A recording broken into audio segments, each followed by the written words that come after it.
Hello everyone, let's see the question and question says read the given statements and identify what is being discussed.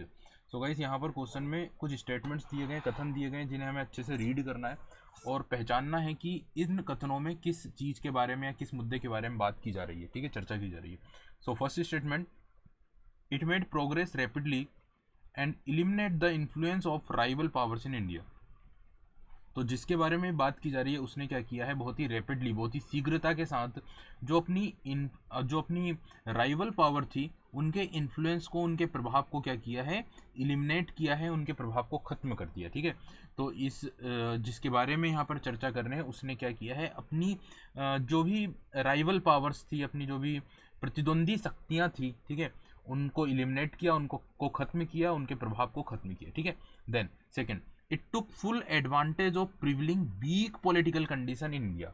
इसने भारत में या भारत की जो एक बहुत ही कमजोर राजनीतिक स्थिति थी, ठीक है, जो कमजोर राजनीतिक स्थिति भारत की चल रही थी उसका फायदा उठाया और धीरे धीरे अपने आप को भारत में रूल करना शुरू किया, यानी खुद ने एक प्रकार से अपने आप को क्या किया, शासक बना लिया भारत का.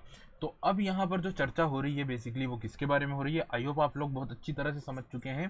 French east India company, English east India company, Dutch east India company या स्वीडिश ईस्ट इंडिया कंपनी, ये सारी जो चीज़ें हो रही है 18th सेंचुरी के बारे में चर्चा हो रही है. मतलब 1700 से लेकर 1800 के बीच में.